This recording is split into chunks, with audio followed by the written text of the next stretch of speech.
ഇന്ത്യയിലെ ഏറ്റവും വലിയ ഓപ്പൺ വാട്ടർ സ്വിമ്മത്തോണായ കൊച്ചി സ്വിമ്മത്തോൺ അൾട്ര 2026 ആലുവയിലെ പെരിയാർ നദിയിൽ നടന്നു. 400 മീറ്റർ മുതൽ 20 കിലോമീറ്റർ വരെ വിവിധ വിഭാഗങ്ങളിലായാണ് മത്സരങ്ങൾ നടന്നത്. ഓട്ടിസം ബാധിതർ ഉൾപ്പെടെ രാജ്യത്തിന്റെ വിവിധ ഭാഗങ്ങളിൽ നിന്നായി 948 പേർ കായികമേളയിൽ പങ്കെടുത്തു.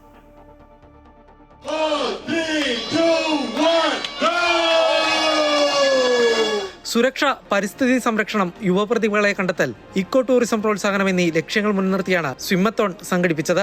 2022 ആരംഭിച്ച സ്വിമ്മത്തോണിന്റെ 5ാം എഡിഷനായിരുന്നു ആലുവയിൽ നടന്ന കായികമേള. 400 മീറ്റർ മുതൽ 20 കിലോമീറ്റർ വരെ വിവിധ വിഭാഗങ്ങളിലായി മത്സരങ്ങൾ നടന്നു. ഓട്ടിസം ബാധിച്ച 100 കുട്ടികളടക്കം 948 പേരാണ് വിവിധ വിഭാഗങ്ങളിലായി മത്സരിച്ചത്. 948 പാർട്ടിസിപ്പൻസ് ആണ് ഇന്ത്യയുടെ പുറത്തുനിന്നും പാർട്ടിസിപ്പേറ്റ് ചെയ്യുന്നത്. ഇതിൽ കേരളത്തിൽ നിന്ന് പുറമെ ഇന്ത്യയുടെ വിവിധ ഭാഗങ്ങളിൽ നിന്ന് ജപ്പാനിൽ നിന്ന് വരെയുള്ള സ്വിമ്മേഴ്സ് വരുന്നുണ്ട്. ഇതിൽ ഏറ്റവും എക്സ്പേർട്ട് ആയിട്ടുള്ള ആൾക്കാരാണ് ഇതിൽ വരിക. ഇതിന് എലിജിബിലിറ്റി ക്രൈറ്റീരിയ ഉണ്ട്. അങ്ങനെ വരുന്ന ആൾക്കാരാണ് ഇന്ത്യയുടെ പല ഭാഗങ്ങളിൽ. നമ്മൾ ഈ തവണ ഇന്ത്യയിലെ ഏറ്റവും വലിയ സ്വിമ്മത്തോണായി മാറിയിരിക്കുകയാണ് കൊച്ചി സ്വിമ്മത്തോൺ. കർശനമായ യോഗ്യതാ മാനദണ്ഡങ്ങളോടെയായിരുന്നു മത്സരം. ദീർഘദൂര മത്സരങ്ങളിൽ പങ്കെടുക്കാൻ മുൻ അനുഭവ സർട്ടിഫിക്കറ്റുകൾ നിർബന്ധമായിരുന്നു.